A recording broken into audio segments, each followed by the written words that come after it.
la bienvenida, distinguidas damas y caballeros, a nuestro ciclo de conferencias General Manuel Belgrano, Arquetipo de la Patria. Hoy, en esta cuarta jornada académica que ha desarrollado la Escuela Superior de Guerra Conjunta, vamos a tener a un conferenciante muy dedicado a este tema, como lo es el general retirado Fabián Brown. Y se va a referir, como ya les hiciéramos saber, sobre la relación entre el general Manuel Belgrano y el general Martín Miguel de Güemes en este día tan especial que seguramente el general Brown nos va a hacer una referencia muy dedicada sobre ello. El general Fabián Brown es licenciado en Historia de la Universidad de Buenos Aires, también en la misma universidad. Se ha graduado como licenciado en Investigación Operativa, es profesor en la Universidad de Lanús, ha sido director de la carrera en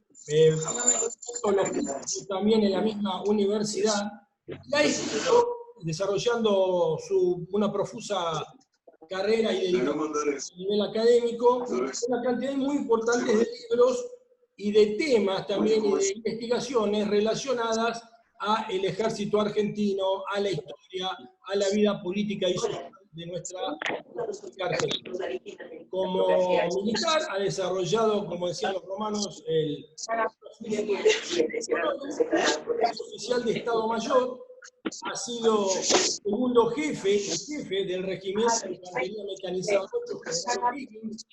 ubicado de Comodoro Rivadavia, ha sido comandante de la Brigada 5 de Montaña, en su residencia en la ciudad de San Pedro. Ha sido director del Colegio Militar de la Nación, también ha sido rector de la Esperamos que puedan gozar de esta cuarta jornada. A los que nos han seguido, les recordamos que hay una jornada más donde se desarrollará un panel muy interesante entre tres participantes: el general Brown nuevamente, el coronel mayor Camilli y el licenciado Sebastián Miranda, que se va a hacer el miércoles que viene. Entonces, el día de hoy los dejamos a esta audiencia que tanto nos ha seguido estos días. Los dejamos con el general retirado Fabián Brown, mi general, auditor. Muchas gracias, coronel Marocero. Buenas tardes a toda la audiencia. Quisiera agradecer al coronel mayor Camilli y a todas las autoridades de la Escuela de Guerra Conjunta por esta oportunidad de participar en un encuentro académico en homenaje al general Manuel Belgrano en el bicentenario de su fallecimiento. El general Manuel Belgrano es una de las figuras fundantes de la identidad militar argentina, polifacético, abogado, economista, escritor, una figura cuyo reconocimiento en nuestra historia, una historia profundamente maniquea, no despierta grandes controversias, siendo un ícono popular que como poco supo interpretar y conducir a su pueblo en su momento, y supo también transmitir a la posteridad en símbolos, ¿no? Un conjunto de conductas y valores que nos identifican como nación. En esta exposición intentaremos abordar la problemática de la guerra de la emancipación americana a través de la estrecha relación y prolongada relación que mantuvieron los generales Manuel Belgrano y Martín Miguel de Güemes. El historiador Tulio Alperín Dongui caracteriza al período de la gesta de la emancipación como una revolución social que arrasó con la sociedad estamental indiana. También arrasó con un modelo económico, el tráfico ultramarino de la plata, que era extraída en Potosí y salía por Buenos Aires, y también con el modelo económico, el modelo político que lo sustentaba. Esa guerra duró más de 15 años y cambió la faz de Sudamérica. Otro notable historiador, Juan Carlos Garavaglia, estudiando la movilización militar en la provincia de Entre Ríos, nos va a decir cómo los actores sociales se expresaron políticamente a través de la formación de milicias. Entonces, planteado el tema de una guerra prolongada que va a ser la gesta de la emancipación, le propongo abordar el tema a través de las categorías analíticas que nos formula Clausewitz en su libro de la guerra. Clausewitz, un contemporáneo de estos acontecimientos, observando y siendo un protagonista de las guerras napoleónicas, va a inferir que algo estaba cambiando en la naturaleza de la guerra. Esta no era ya la guerra de los reyes, en donde cada rey salía con su ejército, en gran medida conformado por tropas mercenarias. Los campesinos no dejaban pasar, trataban de que no le saquen nada, libraban la batalla que tenían que librar y se firmaba un acuerdo. Lo que estaba pasando en las guerras napoleónicas era que estos ejércitos napoleónicos estaban conformados y sustentados por sectores sociales que hasta ese momento no habían participado de los conflictos. Esto lo ve Clausewitz, fundamentalmente en la guerra de la resistencia española frente a la invasión francesa y en la defensa de su tierra que hace Rusia, la Gran Rusia, contra la invasión también de Napoleón. ¿Qué va a decir Clausewitz? Se han roto las barreras y hay un estado de fermentivo, lo llama él, de carácter revolucionario. Dice que va a ser percibido como una anarquía, palabra anarquía que fue de las más usadas hasta 1880 en la Argentina. Y estos levantamientos, esta participación de los sectores sociales irrumpiendo a través de la guerra, lo lleva a la reflexión a Clausewitz que el conductor que supiera aprovechar estas características de la nueva guerra podría obtener grandes beneficios en la conducción de la misma. También sostenía Clausewitz que las milicias por sí solas no ganaban la guerra, que debían ser apoyadas por un ejército regular y que el Estado debía estar detrás del sistema de requisiciones y de reclutamiento general, sosteniendo todo el esfuerzo de guerra. Entonces, ahí es acá donde Clausewitz nos propone su principio trinitario, ¿no?, de cómo se debe articular en la nueva guerra pueblo, ejército y Estado. El Cabildo dispone que Liniers va a ser el comandante de ese ejército y que el virrey Sobremonte no va a volver a la ciudad.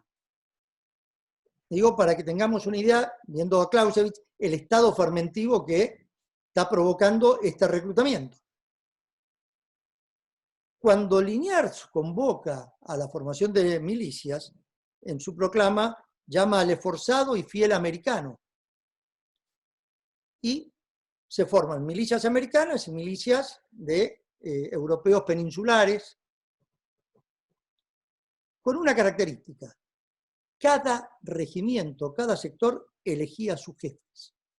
Es decir, cuando hablamos de Cornelio Saavedra, y como vamos a ver a Manuel Belgrano, no estamos hablando simplemente de jefes del regimiento de patricios o su segundo jefe, estamos hablando de referentes de un sector social determinado. Este orden que se crea tras la defensa de Buenos Aires, ¿no?, en donde estas tropas salen victoriosas y prestigiadas, la sonada de 1809 trató de volver atrás este tema con el levantamiento de Álzaga. Sin embargo, vemos el estado de fragmentación que ya presentaba el Estado colonial. En el pensamiento del siglo XIX, según la teoría de la retroversión de la soberanía del padre Suárez, el poder venía de Dios al pueblo y del pueblo al rey. Quiere decir que si no estaba el rey, el poder volvía al pueblo. ¿Quién es el pueblo a principios de 1819? No es un concepto abstracto como el que nos plantea el abad de Chaillet en la Revolución Francesa, todavía esas ideas recién van a ser discutidas acá mucho más adelante.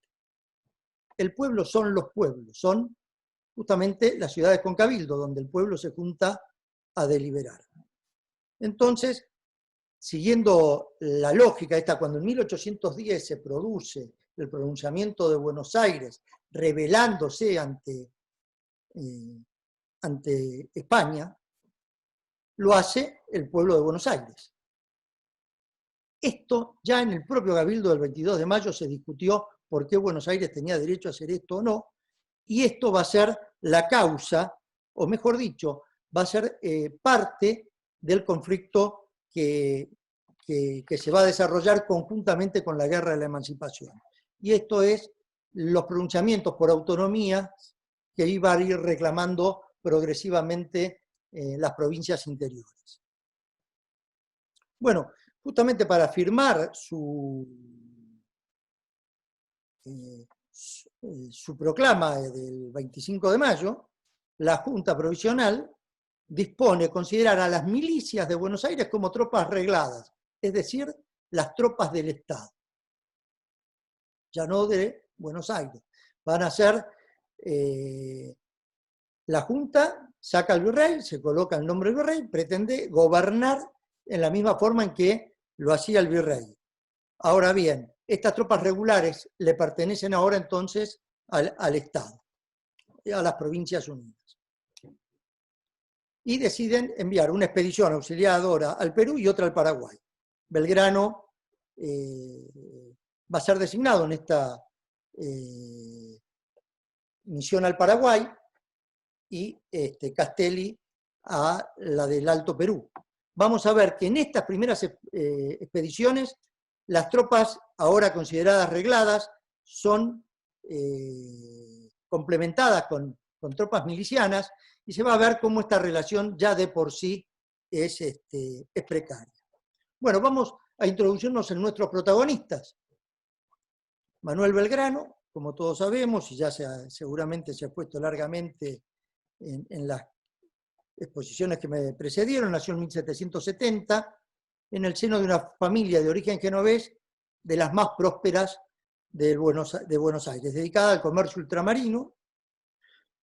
Por esta posición que tenía, va a ser uno de los pocos, Manuel, que va a lograr una formación europea.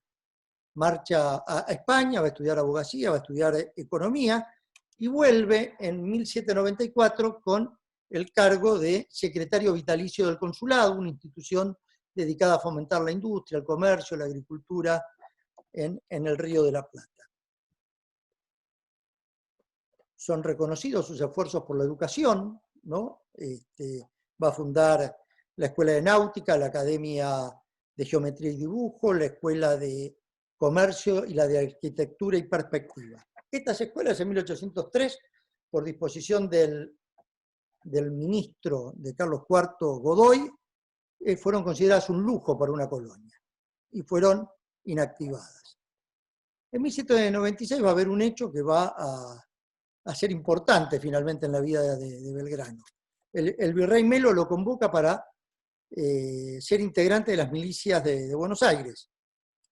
Y Belgrano dice en sus memorias, bueno, acepté como un oficio más, dice, sin nunca pensar que este iba a ser mi carrera. Por esto podemos concluir que Belgrano, al tiempo de las invasiones inglesas, era una de las formaciones intelectuales más sólidas de Buenos Aires, una preocupación permanente por el bienestar y el desarrollo del pueblo, y a su vez una profunda frustración por comprender que en el orden virreinal no había posibilidades de desarrollo, ¿no?, para todo lo que él ansiaba. Después de la Reconquista, como dije, el Cabildo va a movilizar a las milicias de Buenos Aires y Belgrano nos va a decir en sus memorias: después que se creó el cuerpo de patricios, mis paisanos, haciéndome un favor que no merecía, me eligieron como sargento mayor. A fin de desempeñar aquella confianza, me puse a aprender el manejo de armas y tomar sucesivas lecciones de milicia. Estamos viendo acá el nacimiento de un nuevo Belgrano. Ya no estamos hablando del funcionario español, estamos hablando de un líder popular que es elegido, ¿no?, para ser conducido en la defensa de Buenos Aires. Después de la defensa de Buenos Aires tiene una muy linda frase, Belgrano, que dice: nos desmovilizamos en 1807, dice, pero no dejé la milicia, dado que le permitía ponerme alguna vez el uniforme para hermanarme con mis paisanos. Como vemos, Manuel, esta condición de representante de un sector social es la misma por la cual él en 1810 dice también en sus memorias: los patricios me eligieron como vocal de la Junta.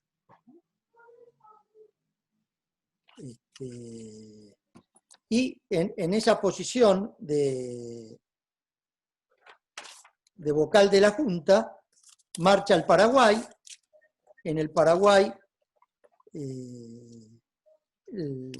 la derrota militar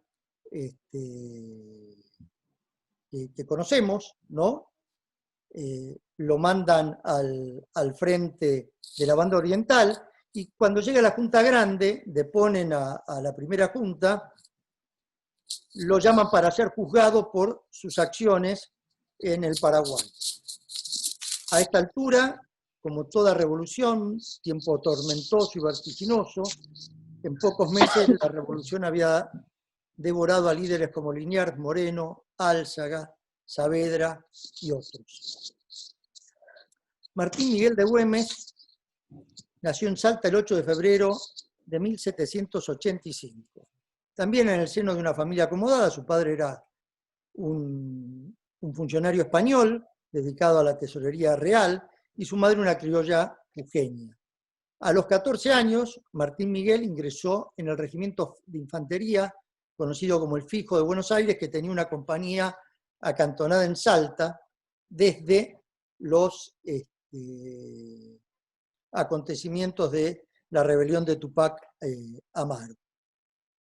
Esta compañía va a ser llamada a Buenos Aires en los momentos previos a las invasiones inglesas. En 1805 ya Güemes está en Buenos Aires, y acá en Buenos Aires, en la Reconquista, va a ser parte de una curiosa hazaña, ¿no? Como parte de un piquete de caballería, toma la nave La Justín, que había quedado varada en una bajante del río. Al año siguiente también participa en la defensa de Buenos Aires. Se habrán conocido, los dos formaron parte del Estado Mayor de Liniers. No tenemos ningún testimonio que nos asegure esto, pero Güemes participa, tiene su bautismo de fuego también en las invasiones inglesas, como lo tuvo Manuel Belgrano. Y muchos otros patriotas, ¿no?, que ensayaron sus primeras armas en las invasiones. De regreso a Salta, en 1810, lo encuentra en su provincia, y que es la primera en adherir a la revolución. Forma un grupo con un grupo de gauchos altojujeños, unas partidas con las cuales da seguridad e intercepta comunicaciones realistas en la quebrada de Humahuaca. Bueno, tenemos la formación de nuestros próceres, y vamos a ver cómo se produce el primer encuentro entre ellos.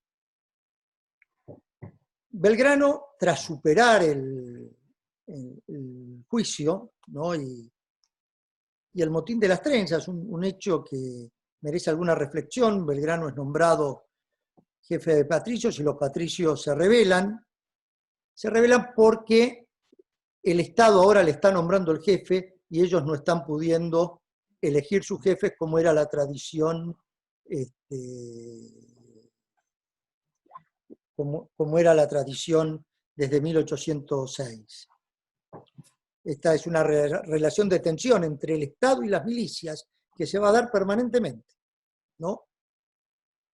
Belgrano entonces logra superar estos problemas y es nombrado para comandar 2 baterías de artillerías en Rosario que custodian el río de las acechanzas de la flotilla realista.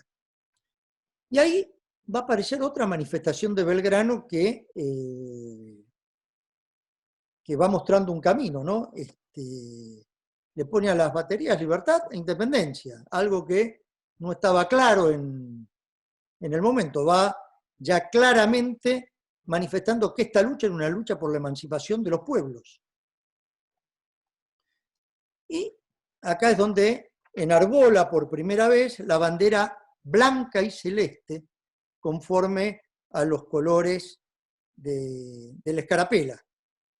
El gobierno, cuando Belgrano le manda la carta diciendo que había enarbolado bandera, siguiendo las indicaciones de Lord Stranford, ¿no? Le dicen, haga pasar esto como un rasgo de entusiasmo, el suceso de la bandera blanca y celeste, y ocúltela disimuladamente, sustituyéndola por la que se le envía, que suponemos debe ser una bandera española en ese momento.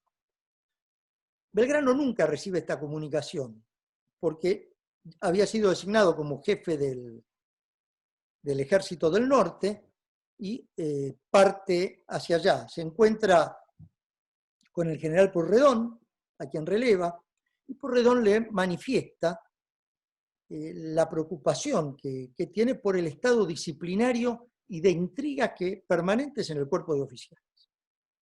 Esto va a ser una característica permanente del Ejército del Norte, si se quiere, ¿no? Los problemas disciplinarios pueden deberse a varias causas.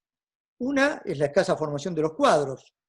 En general, los oficiales eran muchachos muy jóvenes que habían terminado el secundario, muy jóvenes y muy valientes. Es decir, tener en un cuadro de oficiales a un Dorrego, a un Lavalle, a un Lamadrid, a Paz, a Güemes, no debía ser sencillo el mando. El otro tema es lo que decimos, la tensión entre los que venían del reclutamiento local con sus contingentes y también la escasez de recursos era un problema permanente.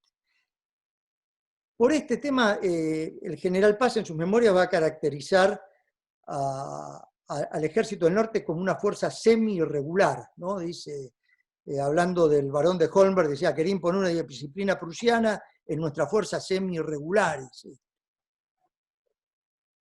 Pero una de las características fundamentales de la naturaleza del conflicto, que es lo que quiero que vayamos viendo. Un ejército expresa lo que es una sociedad. Y Belgrano puso gran preocupación en disciplinar el ejército. Y en esta gran preocupación por disciplinar el ejército, viene que el primer encuentro con Güemes no va a ser un encuentro feliz, sino más bien un desencuentro. Entonces, Güemes, por distintos problemas, como dice el general Belgrano, no documentados, le sacan el pase a Buenos Aires.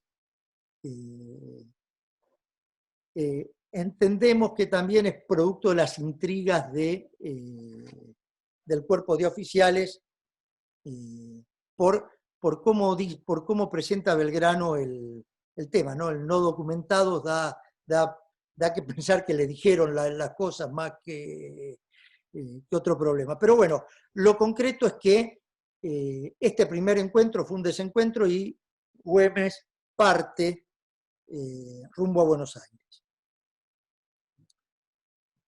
También tenemos que ver que este desencuentro se da en una etapa de la revolución de aprendizaje, si se quiere, ¿no? Particularmente el general Belgrano. El Belgrano que se encuentra con Güemes es el Belgrano que después va a vivir el éxodo, la batalla, las victorias de Tucumán y Salta y las derrotas de Vilcapugio y Ayohuma. Es decir, es un Belgrano que va a volver con una experiencia y un conocimiento muy distinto del que fue cuando se inició esta campaña. Digo Belgrano, como digo, de todos los que estaban ahí, es decir, es una fuerza que se va constituyendo sobre el paso, hasta la llegada del general San Martín, que tuvimos una fuerza metódicamente preparada, no tuvimos, no tuvimos esa ocasión, ¿no? Y en este periodo de la guerra vamos a ver cómo no hay una integración adecuada de recursos, ¿no? Tal como nos viene diciendo Clausewitz, aquel que logre integrar las posibilidades que nos da la insurrección popular con un ejército regular y un Estado sosteniendo, bueno, vemos que en este primer periodo esto no se logra. Esto no se logra. Vamos a ver que Belgrano, cuando los pocos meses que está en el Alto Perú, va a nombrarlo a Arenales, a Warnes, a Camargo, va a nombrar una cantidad de líderes en los distritos altoperuanos que van a ser la base de la guerra de las republiquetas y de la guerra social que se le va a hacer a los españoles en ese sector. Entonces Belgrano va comprendiendo la naturaleza de la guerra. Él es el que sienta las bases de la guerra de las republiquetas en el Alto Perú, ¿no? Tras Ayohuma,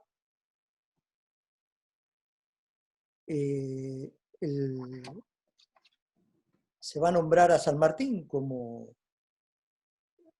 nuevo jefe del Ejército del Norte. Belgrano y San Martín se van a encontrar, como es sabido, en la posta de Yatasto, ¿no? El 30 de enero de 1814, y junto con San Martín venía Güemes. Y acá se va a producir no solo un rápido, franco y trascendente entendimiento entre Belgrano y San Martín, sino también una reconciliación de Güemes con Belgrano. Y esto va a ser trascendente a la causa de la emancipación americana.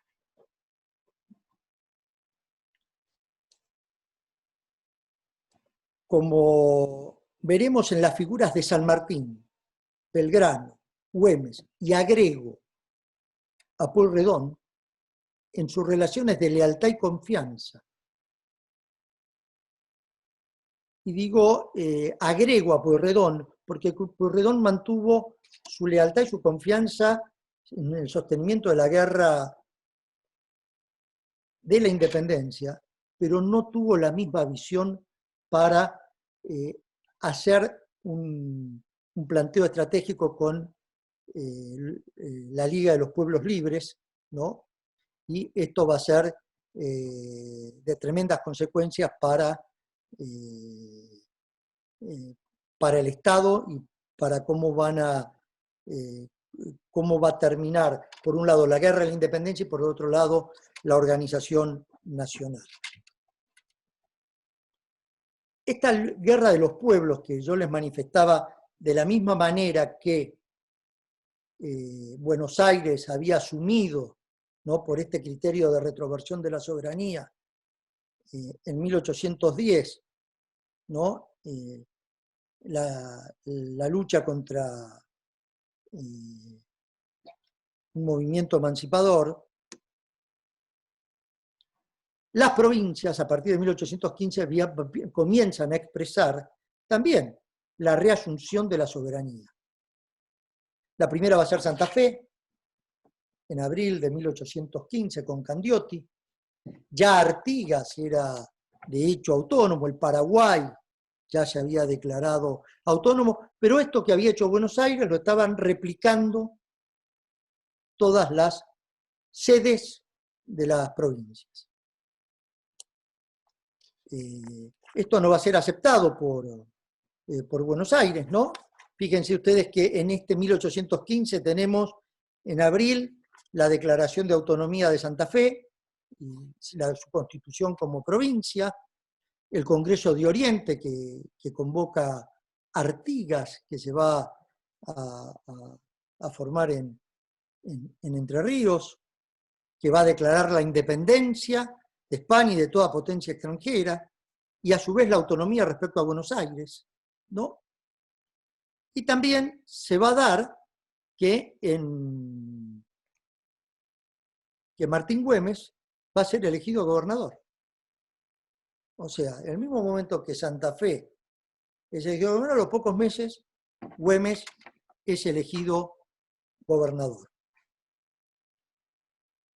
Esto va a generar una gran tensión. Finalmente, Álvarez Thomas decide aceptar a Güemes como gobernador y desconocer a Santa Fe y desconocer la Liga de los Pueblos Libres. Este doble estándar es lo que va a traer serias dificultades en los años que siguen hasta 1820. San Martín, como todos sabemos, a fines de 1814 es relevado por Rondó, y Rondó, que tuvo una muy mala relación y es artífice en gran medida de gran parte de los desencuentros con Artigas, va a tener una muy mala relación con Güemes en el norte. Entonces, tenemos la situación de este 1815, es un proceso de descomposición, ¿no?, en el territorio de las Provincias Unidas, una situación compleja, ¿no?, que se va dando en la medida que las provincias van reasumiendo su soberanía. Güemes, elegido gobernador, va a sorprender a la vanguardia realista en el puesto del Marqués, el 14 de abril de 1815, y elegido gobernador se va a quedar con el armamento que estaba en la provincia, en la ciudad de Jujuy, que en ese momento pertenecía a la provincia de Salta, de Salta del Tucumán.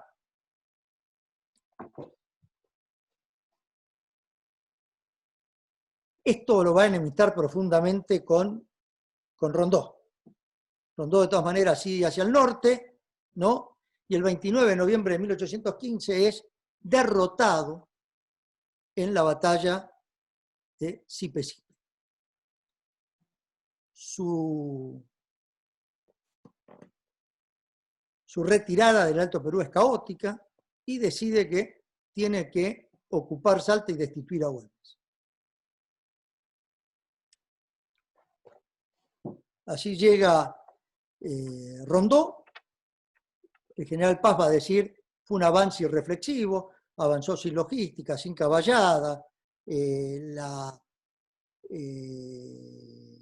resistencia y la hostilidad de la población era cada vez más creciente. El asunto es que en marzo de 1816 Rondó ocupa Salta, pero ocupa una cáscara vacía, ¿no? Empiezan arduas negociaciones, ¿no?, donde muchos implican al coronel Moldes, una figura que como Monteagudo va a estar siempre en todos lados y en ninguno, ¿no? Y a Macacha Güemes también la ponen como una de las operadoras de lo que va a ser el Pacto de los Cerrillos, firmado el 22 de marzo de 1816, un pacto trascendente en la causa de la emancipación y muy poco conocido. Por este pacto, Rondó, o sea, fíjense ustedes qué está pasando, ¿no? Pongámonos en en situación tenemos, por un lado, una concentración de realistas, la más importante que se ha realizado, por el otro lado, una concentración en Portugal, que están por iniciar la invasión, están iniciando la invasión de la banda oriental. En esta situación se firma el Pacto de los Cerrillos y lo que Rondó en realidad ve, asume y acepta es que en realidad Güemes es parte de algo más grande de lo que él presuponía. Y Güemes es parte de la estrategia sanmartiniana.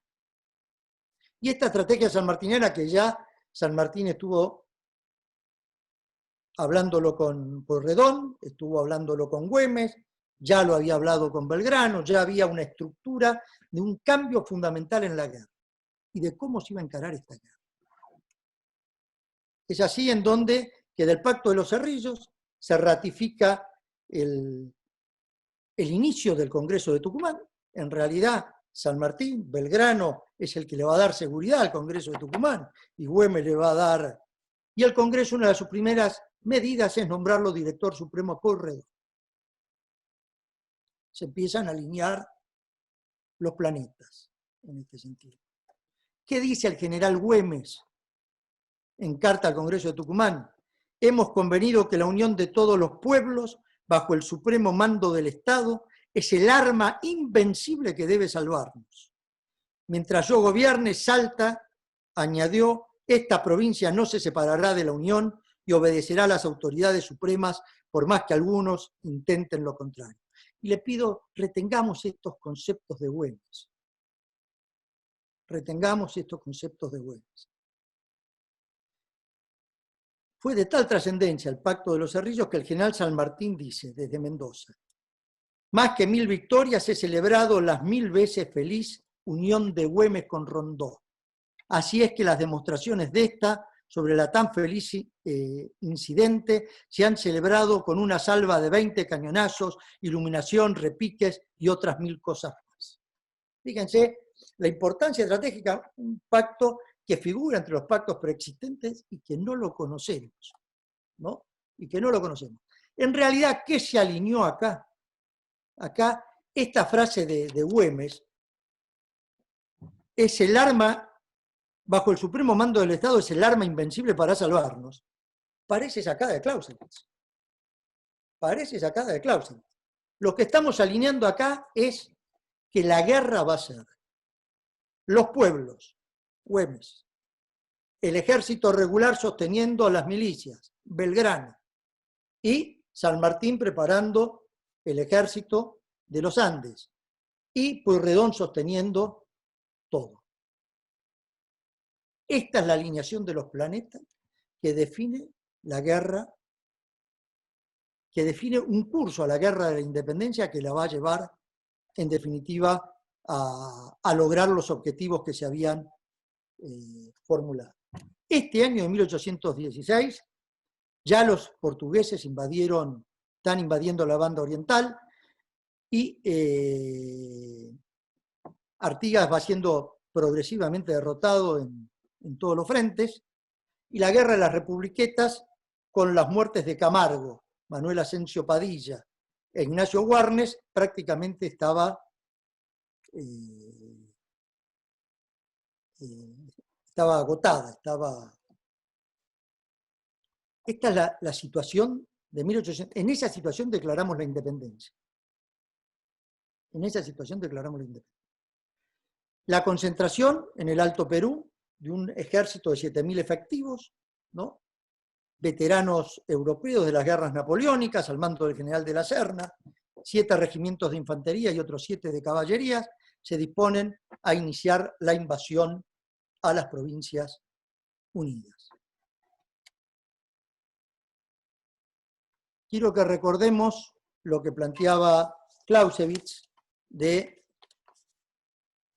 la integración, ¿no?, de las milicias con las fuerzas regulares. Si bien sabemos que el general Güemes tenía algunos regimientos como infernales que eran semi-regulares ya, toda su acción fue siempre de evitar, de evitar una batalla, siempre eludió las batallas y dio golpes, golpes sorpresa en casi todos los encuentros. Vamos a hablar de una batalla que es muy poco conocida en la historia militar argentina.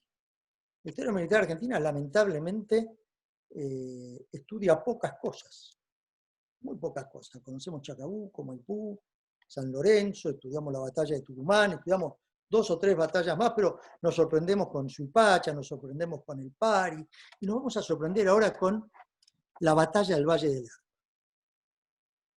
Y digo, nos vamos a sorprender porque San Martín dijo, el triunfo en la batalla del Valle del Lerma fue tan importante como Chacabuco para la causa de la emancipación americana. Vamos a hablar de cómo actuaron Belgrano y Güemes en esta batalla.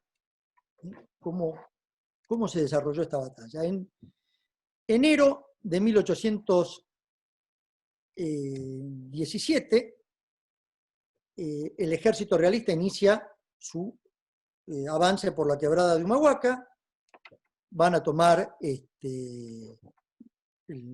pueblo de Humahuaca y posteriormente van a tomar la ciudad de Jujuy, ¿no?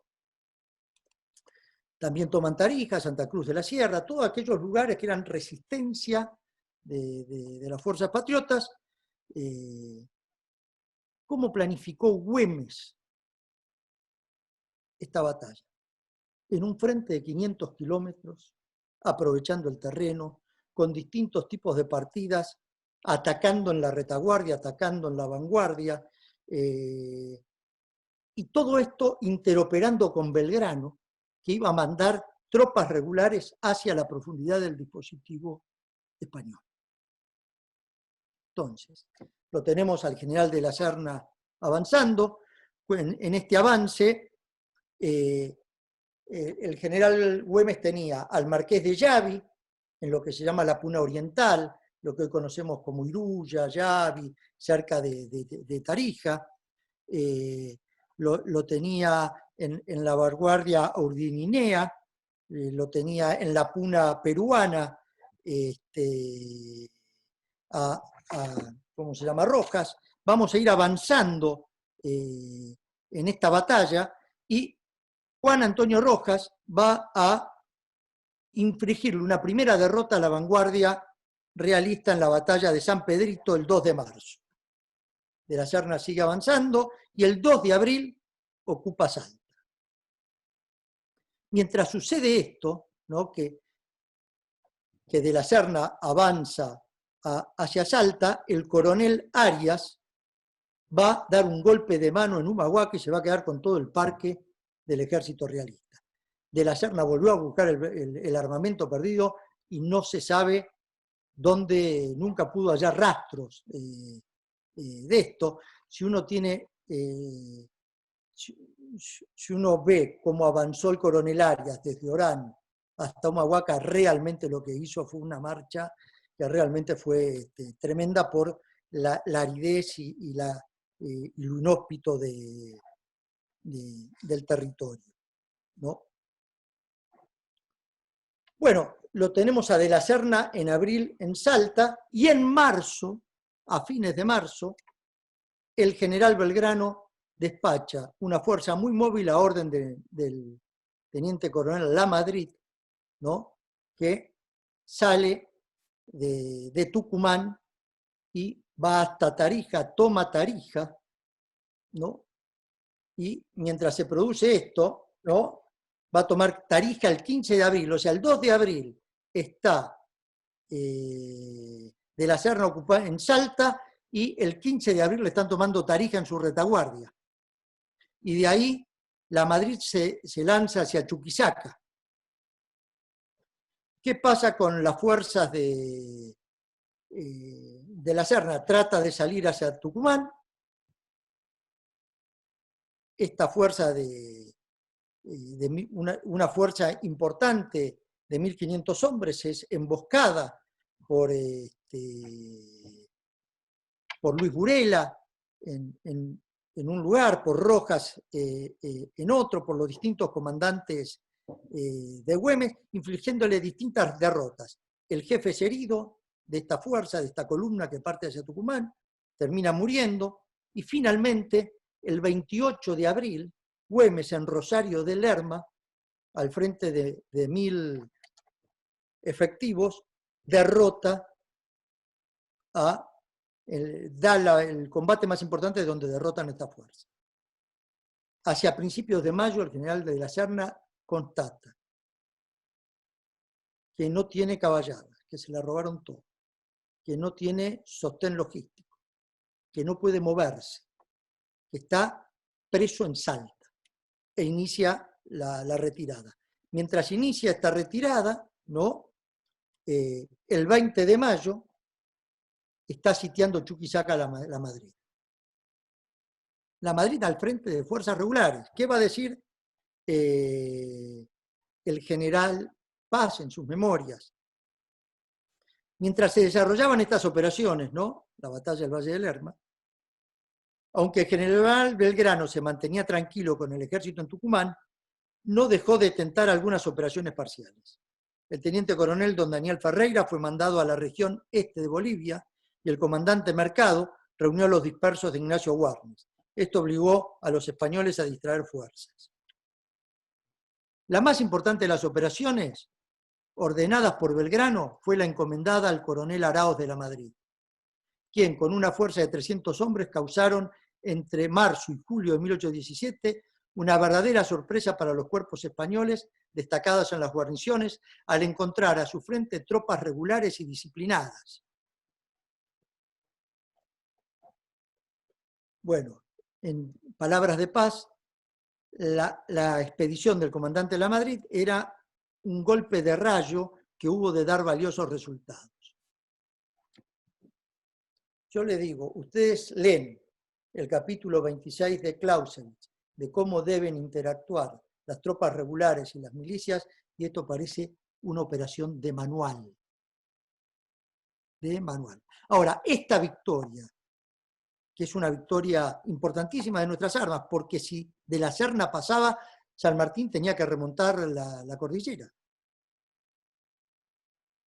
Esta victoria, que es fundamental, no es conocida. No es conocida. A partir de acá, no va a haber invasiones de la magnitud que tuvimos, pero a partir de este momento hasta el 21, en que muere Güemes en una de estas invasiones, van a ser reiteradas las invasiones al norte. Pero ¿qué sucede? Este alineamiento de planetas que logramos con el Estado sosteniendo. Pongo, para que tengamos idea, San Martín en febrero ganó Chacabuco, en abril se produce la batalla del Valle del Lerma y cambia la situación estratégica de América del Sur con estas dos batallas. La posibilidad de los españoles de remontar Chacabuco era la invasión desde la Serna. ¿Qué va a suceder a partir de acá? Artigas no logra contener la invasión portuguesa. Hay un intento de acuerdo con Pueyrredón, fracasa, y Artigas llega a la conclusión, mejor dicho, hay varias cartas que se encuentran que dan testimonio de que la pasividad del directorio, más que pasividad, era en algunos casos complicidad con los portugueses, ¿no? Sin embargo, la opinión pública de Buenos Aires y la opinión pública en general era contraria a la invasión portuguesa, es decir, había límites en esto. A partir de 1818 el Estado central entró en un proceso de descomposición acelerada por este manejo en el frente oriental. No se supo llegar a un acuerdo con Artigas, y la falta de acuerdo con Artigas hizo que la Liga de los Pueblos Libres llegara hasta Córdoba casi, o llegó hasta Córdoba. La invasión portuguesa en 1816 invadía Corrientes, mandaba partidas hacia Entre Ríos, ¿no? O sea, no es que no nos afectaba nos afectaba. Y en esto la cercanía de estos pueblos, particularmente de Santa Fe y Entre Ríos, hacia Corrientes y las misiones guaraníticas, Andrés Guacurari, uno de los generales de Artigas en esta lucha. Bueno, el tema este es que en la medida que el Estado, el directorio, fracasa en esta lucha, va a tratar de que vuelva San Martín, no puede, y va a tratar de que vuelva Belgrano.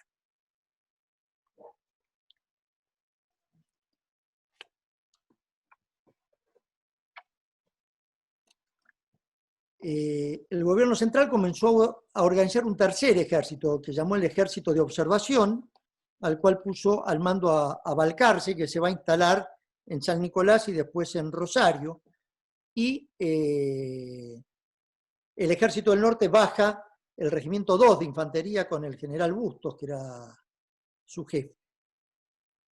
Y acá se va a dar otro de los temas extraños de nuestra historia, ¿no? Baja el ejército con Belgrano finalmente, a pesar de la contradicción que se puede leer esto en la memoria del general Paz. Nadie quería dejar la lucha de la independencia para ir a una lucha civil. Y va a decir que en el primer encuentro que tuvieron con las tropas que tiene el general Bustos, las tropas de López, dice, en el primer ensayo tuvieron con el ejército que se decía auxiliar del Perú, aprendieron a respetarlo, y a su general, el digno Belgrano, fue, si no me engaño, un objeto de respeto y estimación por los mismos montoneros. Ya, esto, que quede claro que el país lo aunaba la guerra a la independencia y lo separaba todo lo otro, pero la guerra a la independencia era un factor de unidad. Cuando se están marchando, que está concentrado el Ejército del Norte y el Ejército de Observación, Viamonte y Estanislao López firman un acuerdo que lo va a ratificar en el convento de San Carlos el 12 de abril de 1819, Belgrano, conocido como el Pacto de San Lorenzo, otro pacto poco conocido de enorme trascendencia. ¿Qué pasó acá? Volvemos a Paz para ver qué explicación nos da. Al considerar la confianza con que el general San Martín, Paz lo mandan a buscar a Remedios de Escalada, que venía en viaje a Buenos Aires, y es parte de su escolta. Lo manda a Belgrano. Entonces dice, al considerar la confianza con que el general San Martín la exponía a Remedios a caer en manos de las feroces montoneras, llegaron algunos a sospechar que estuviese secretamente de acuerdo con los jefes disidentes y que hubiese obtenido seguridades correspondientes. Venía a dar cierto visto de probabilidad esta sospecha la versión que siempre había mostrado dicho general a desenvainar su espada en la guerra civil, como después lo ha cumplido religiosamente. Vemos que ¿por qué pongo este énfasis en el Tratado de San Lorenzo? Porque va a ser el último acto público de Belgrano. Belgrano está enfermo ya, vuelve al campamento de la Candelaria y de ahí regresa a Tucumán. ¿Por qué regresa a Tucumán? Cuestiones personales, pero también él entiende que tiene que estar en Tucumán porque Güemes está de nuevo amenazado en ese año 19 y tiene que sostener la guerra de la independencia. Quisiera, en la parte final de esta exposición, hacer alguna referencia a la correspondencia entre Belgrano y Güemes. El historiador salteño Luis Güemes, en su obra Güemes documentada, una obra muy importante, ¿no?, donde se recopila una gran cantidad de testimonios y documentación respecto a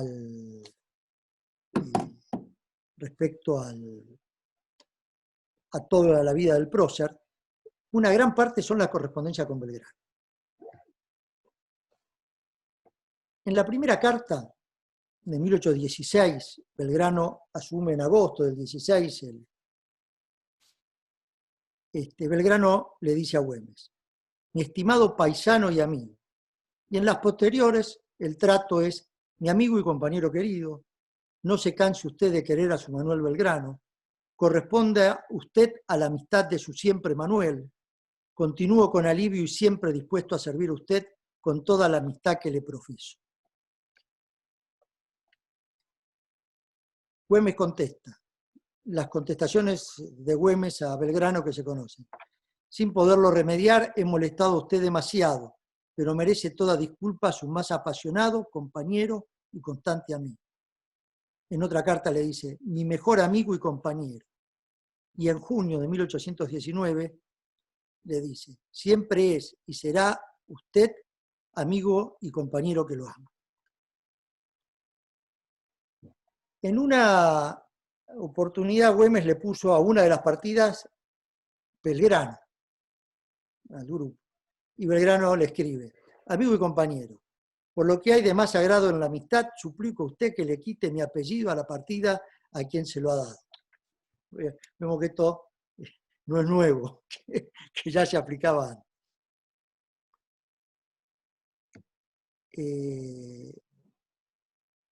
Manuel Belgrano, enfermo de hidropesia, finalmente vuelve para morir en Buenos Aires. Como todos sabemos, muere el 20 de junio, el día de los 3 gobernadores, el día de la mayor anarquía que se daba en las Provincias Unidas. Y solamente un diario, El Despertador, el del padre Castañeda, va a decir: es un deshonor que a nuestro suelo, es una ingratitud que clama el cielo, el triste funeral, pobre y sombrío, que se hizo en una iglesia junto al río al ciudadano ilustre general Manuel Belgrano. Un año después moría Güemes. Y ahí sí la Gaceta de Buenos Aires publicaba un obituario. Murió el abominable Güemes, al huir de la sorpresa que le hicieron los enemigos con el favor de los comandantes Cerdá, Zavala y Benítez, quienes se pasaron al enemigo. Ya tenemos un cacique menos. Así despedían, ¿no? Buenos Aires a quienes habían dado todo, ¿no? por la guerra de independencia. Poco después el mismo trato lo recibía San Martín, muy poco tiempo después. Quisiera terminar con una carta que escribe Güemes desde Guacalera a Belgrano. Mi amigo y compañero, de todos mis afectos, hace usted muy bien de reírse de los doctores. Sus vocinglerías se las lleva el viento, porque en todas partes tiene fijado su buen nombre y opinión. Por lo que a mí respecta, se me da el menor cuidado. El tiempo hará conocer a mis conciudadanos que mis afanes y desvelos en servicio de la patria no tienen más objeto que el bien general. Créame, mi buen amigo, que este es el único principio que me dirige. Y en esta inteligencia no hago caso de todos esos malvados que tratan de dividir. Güemes es honrado, se franquea con usted con sinceridad. Es un verdadero amigo y lo será más allá del sepulcro. Y se lisonjea de tener por amigo a un hombre tan virtuoso como usted. Así pues, trabajemos con empeño y tesón, que, si las generaciones presentes no son ingratas, las futuras venerarán nuestra memoria, que es la única recompensa que deben esperar los patriotas desinteresados. Creo que estamos haciendo esto, creo que estamos dando cumplimiento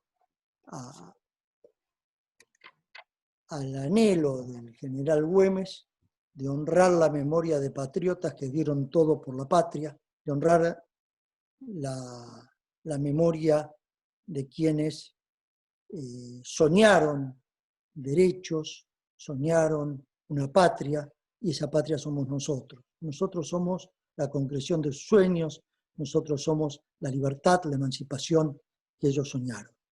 Esta patria que los generales Belgrano y Artigas supieron construir, esa amistad que junto al general San Martín, y pese a sus limitaciones e indecisiones, Pueyrredón supieron articular en una guerra que, como decía Clausewitz, se alineaban a los pueblos, al ejército y al Estado. La victoria sería la emancipación, no solo de la Argentina, sino una emancipación de alcance continental, como fue la gesta sanmartiniana. Muchas gracias. Ya estamos listos para hacerle llegar las preguntas que nos han enviado los que han concurrido. La verdad son demasiadas, hay bastantes preguntas, vamos a hacer algunas pocas. Les solicitamos que a los que dejamos un poco con las ganas de percibir estas respuestas, ya lo hemos comprometido a usted para la próxima reunión del día miércoles, junto con el coronel mayor Camilli y el licenciado Sebastián Miranda, que como cierre del ciclo General Manuel Belgrano, Arquetipo de la Patria, van a realizar un panel que se van a referir a las virtudes y a los valores militares del general Manuel Belgrano, como así también a la importante relación que existía entre Belgrano y San Martín. Así que para los que nos venían preguntando y que se habían quedado con ganas de más y con alguna conferencia más y algunas preguntas más para hacer, vamos a tener una jornada más, ha decidido el director agregar una jornada más, que es la del próximo miércoles. En general, vamos a las preguntas. ¿Cuál era la visión que tenía Buenos Aires en general, las autoridades de Buenos Aires, cuando no se producía ese alineamiento de planetas que usted nos refirió con respecto a Pueyrredón, a San Martín, Batalla de Lerma y todo lo? ¿Cuál era la visión que esas autoridades de Buenos Aires, no la de Pueyrredón, porque ya quedó claro cuál era, qué visión tenían las autoridades de Buenos Aires sobre Manuel Belgrano? Bueno, como les decía, cuando se produce Mayo, en realidad la Junta de Gobierno quiere saca al virrey, se colocan ellos y quieren que todo siga igual, ¿no? Ahora, como les decía, este proceso de retroversión de la soberanía, todos los pueblos fueron reasumiendo su soberanía. Y el primero en plantear esto fue Artigas desde el Uruguay, ¿no? Así es que a lo largo que cómo se va desarrollando este proceso, después de 1815, ahí nace Santa Fe, posteriormente nace, junto con Santa Fe, nace, como le decía, Salta, y al poco tiempo Entre Ríos con Ramírez. Entonces, Buenos Aires lo que busca es controlar, como controlaban los Borbones, el espacio, ¿no? O sea, falta comprensión de la naturaleza del fenómeno, aceptar lo que los pueblos están construyendo en definitiva. Porque la guerra la sostienen en el último caso, como hemos visto, fueron los pueblos. La guerra gaucha fue el pueblo salteño el que resistió acá, y fue en la banda oriental el pueblo oriental el que resistió la invasión portuguesa. Entonces, en Buenos Aires trató de mantener la centralidad política, que es parte del pensamiento borbónico, ¿no? que se heredó y que buscaron mantener ese estatus. Y eso va a terminar en la batalla de Cepeda. Para que tengamos una idea, este estatus de centralidad incorporaba, si era necesario, una monarquía. La república se va a sellar, no se va a discutir más la república en el Río de la Plata después de la batalla de Cepeda de febrero de 1820. Bueno, vamos a otra pregunta referido al general Martín Miguel de Güemes, sobre todo en este día. ¿Cuál era la formación donde él había abrevado ese sistema de valores referidos a la libertad, la independencia, la ruptura con la colonia española? ¿Dónde se había formado? ¿Quiénes, o sus mentores, o con quiénes se reunía como para hacer causa común con esos valores? Bueno, lo que sabemos es que Güemes, muy jovencito, a los 14 años, ya se incorpora en el fisco de Buenos Aires. Yo lo que creo es que acá nosotros lo que tenemos que analizar, si bien él era de una familia acomodada de Salta y se estudia como se estudiaba en esa época, mucho en la casa, y mucho en algunos colegios particulares. Ahora, en cuanto a los valores, acá hay algo muy importante que se genera en las invasiones inglesas, ¿no? Donde el vacío generado por la estructura virreinal da a quienes pelearon, dan esto que llama Belgrano, hermanarme con mis paisanos, esta idea de patria, esta idea de luchamos por la patria, ganamos a una de las potencias del mundo. Me parece que todo eso empieza a calar muy hondo en esto. Y hay una camaradería y hay una que hace que, primero, los que compartían, ustedes recuerdan que hay un vínculo entre Potosí y Buenos Aires, en donde todos van participando y eso va construyendo intereses, va construyendo amistades, va construyendo relaciones. Bueno, en todo esto es donde se va construyendo esto y las invasiones de 1806 y 1807 van a ser definitorias en asumir un sentido de identidad propia. Otra pregunta más, ¿cuál ha sido el rol del barón de Holberg, que usted lo nombró, que uno preguntaban cuál había sido su participación, fundamentalmente? Bueno, el general Paz en sus memorias dice que el general Belgrano en sus primeros tiempos en el Ejército del Norte le prestaba gran consideración al barón de Holberg por su experiencia militar. También va a decir Paz que, bueno, que este varón, en la descripción que hace de la batalla de Tucumán, lo deja muy mal parado al varón. Pero bueno, que el general Belgrano coincidía y en él la necesidad de una férrea disciplina, y Paz va a criticarlo a Holberg, que quería reproducir una experiencia prusiana en nuestras fuerzas, que eran semi-irregulares, como dice él. Bueno, Holberg va a tener importancia en la fabricación de pólvoras, va a transmitir una cantidad de experiencias en estos ejércitos del norte, y bueno, va a ser siempre alguien de consulta, por lo menos que yo sepa, hasta 1820. Bueno, un poco adelantando la exposición de la semana que viene, ¿cuál es la opinión que tenía San Martín sobre Artigas? Que usted también mencionó el rol de Artigas en la independencia americana. ¿Qué opinión tenía San Martín sobre Artigas? No estoy seguro que estén constatados contactos directos entre Artigas y San Martín. Sé que hay cartas que San Martín trató de mandarle y que dicen que muchas de ellas fueron interceptadas. Siempre el trato, fuera de mi paisano y compatriota, siempre el trato fue de acercar, de pongamos cuestiones personales, fue siempre de incorporar. La visión sanmartiniana fue siempre contraria al enfrentamiento.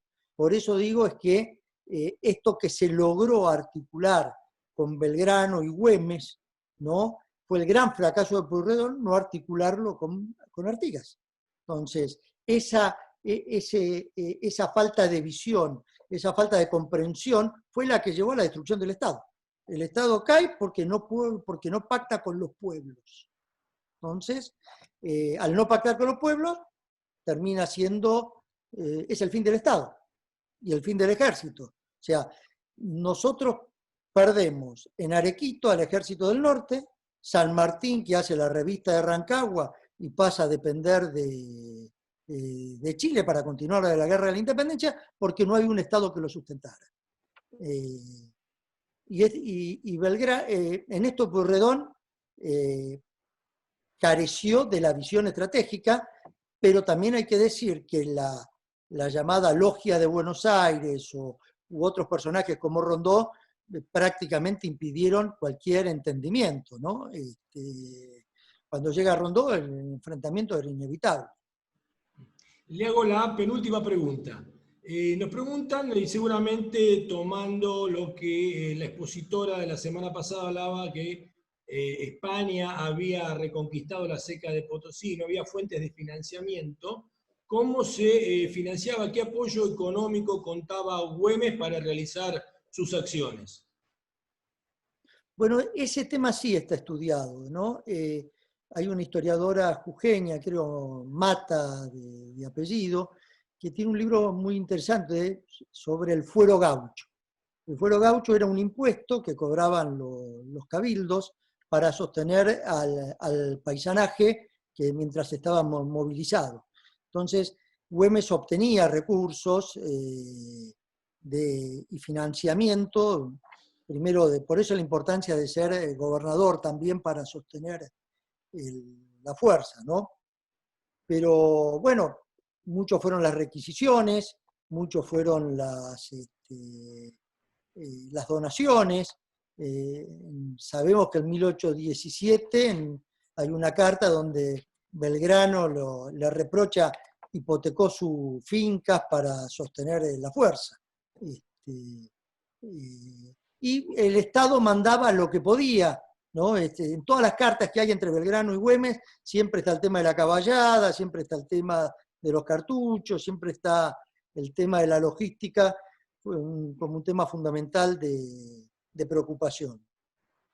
Bueno, y la última pregunta, ¿no? ¿Cómo usted, a modo de síntesis, cómo podría simplificar y hablar y dar una idea final sobre esta épica guerra gaucha, que también, por supuesto, la refiere en forma muy poética Leopoldo Lugones en su libro, y hasta la pudimos ver en esta famosa película argentina, esta guerra gaucha, esta acción de los gauchos, del soldado argentino del norte del país, a órdenes de Martín Miguel de Güemes? Bueno, lo primero que hay que decir es que Güemes era un militar de carrera que coordinó, que entendió la naturaleza de cómo peleaba nuestro campesinado en el norte, cómo podía pelearse en ese terreno. Compartió estas experiencias con San Martín. San Martín ya vino con una idea clara de cómo iba a dar esta guerra en el noroeste, y después la complementó con Belgrano, con las fuerzas regulares, como describimos, en ese lujo táctico que fue la batalla del Valle del Arma. Creo que fue un táctico fenomenal, Güemes. Realmente sus movimientos, su comprensión del terreno, la oportunidad, siempre logró sorprender a sus adversarios, siempre logró llevar la guerra donde él sabía que la tenía que dar. Fíjense que siempre se dio a la capital, y después salió y una vez que se dio a la capital nunca pudieron salir de esa capital. Entonces, me parece que esa guerra gaucha es un profundo conocimiento del pueblo, un profundo conocimiento del terreno, un profundo conocimiento de las articulaciones de ese terreno, de cómo moverse y de cómo llegar a distintos lugares en distintas oportunidades para golpear la logística, las vanguardias, siempre eludiendo una batalla. En este sentido, bueno, el general Güemes fue un táctico brillante.